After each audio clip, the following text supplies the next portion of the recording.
some snakes जो बहुत ही poisonous भी होते हैं और harmful भी होते हैं, but there are many others जो बिल्कुल harmless होते हैं और हमें उनसे डरने की कोई जरूरत नहीं होती। Introduction of this poem, The Snake Trying.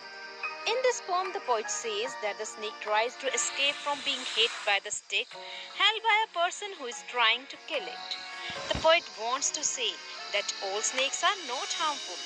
Humans have a notion that snakes are dangerous and try to kill them as soon as they spot one. But this is not true. He tells us how a harmless green-colored snake tries to hide behind the green bushes in order to save itself. The poet of this poem, The Snake Trying, is WWE Rose. Rose is trying to tell us कि जब भी हम किसी snake को देखते हैं तो हमारा फर्स्ट रिएक्शन है कि हम उसे मारना चाहते हैं, इंस्टेड ऑफ फाइंडिंग आउट कि ये स्नेक हमारे लिए हार्मफुल है या हार्मलेस है। Let's read the poem The Snake Trying, explain it, and study its literary devices. Stanza 1 is the snake trying to escape the pursuing stick with sudden curvings of thin long body. How beautiful and graceful are his shapes. He glides through the water away from the stroke. Explanation is the snake tries to escape from the pursuing stick. It curves its thin long body suddenly. The snake looks very beautiful and graceful. It tries to escape from the stroke, glides through the water. The snake trying to escape. Escape, बचना. The pursuing stick. Pursuing, पीछा करने वाली stick से escape करने की कोशिश कर रहा है snake. With sudden curvings of thin long body. इस escape के process में उसकी thin long body में घुमाव, curvings आ रहे हैं और ये इतनी beautiful और graceful shapes ले रहा है और इस स्टिक्स की स्ट्रोक से बचने के लिए ये ग्रेसफुली पानी के ऊपर बहता चला जा रहा है, ग्लाइड कर रहा है। Oh, let him go over the water into the reeds to hide without hurt. Small and green, he is harmless even to children. Explanation is the snake should go over the water into the reeds to hide without hurting the children. It looks small and green. This snake is completely harmless even to small children. Snake को पानी में से जा लेने दो, इसको hurt मत करो और पानी में कहाँ जाएगा? ये जो रीड्स हैं, पानी की छोटे छोटे प्लांट्स हैं, उनमें छुप जाएगा। ये स्मॉल है, ग्रीन कलर का है और बच्चों के लिए नुकसानदायक नहीं है, हार्मलेस है। Stanza 3. Along the sand he lay until observed and chased away, and now he vanishes in the ripples among the green slim reeds. The snake lies on the sand until it is observed and chased away. In the end, it disappears in the ripples in the green reeds.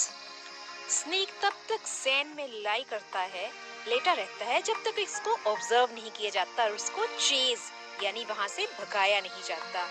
और अब जब उसको stick से chase किया जा रहा है, भगाया जा रहा है, तो वो vanishes, disappear हो जाता है ripples में, लहरों में, ग्रीन स्लिम रीड्स के बीच में, जो कि वाटर प्लांट्स हैं। Difficult words of this poem are pursuing, following, पीछा करना, कर्विंग, ट्विस्टिंग, बल खाना, glides, moves like a flow, तैरना, स्ट्रोक, अटैक, हमला करना, reeds, long thin plants like bamboo, पतले लंबे प्लांट्स जो पानी में होते हैं, ऑब्जर्व्ड, देखा गया, वैनिश, डिसअपियर, गायब, रिपल्स, वेव्स, लहरें। Now let's study literary devices of this poem. First one is rhyme scheme is absent. Poem के sentences के end में कोई भी rhyming words नहीं है, इसलिए ये free verse है। Second is transferred epithet.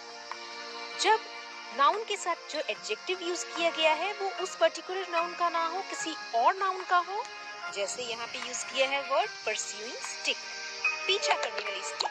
Stick क्योंकि पीछा नहीं करती है, पीछा करता है person. So over here pursuing जो कि पर्सन के साथ यूज ना करके स्टिक के साथ यूज किया गया है, so it is transferred epithet. The third literary device over here is alliteration. यहाँ पे कॉन्सोनेंट साउंड एच का रिपीटेड यूज किया गया है ही इज हार्मलेस में। So, it is alliteration. Now let's study question answers of NCERT book. First one is, what is the snake trying to escape from? Snake किससे बचना चाह रहा है? The answer is, the snake is trying to escape from the pursuing stick. पीछा करने वाली stick से escape करने की try कर रहा है snake. Question 2. Is it a harmful snake? What is its color? क्या ये snake harmful है? इसका color क्या है? No, it is not harmful. It is a small green snake. Question 3. The poet finds a snake beautiful. Find the words he uses to convey its beauty.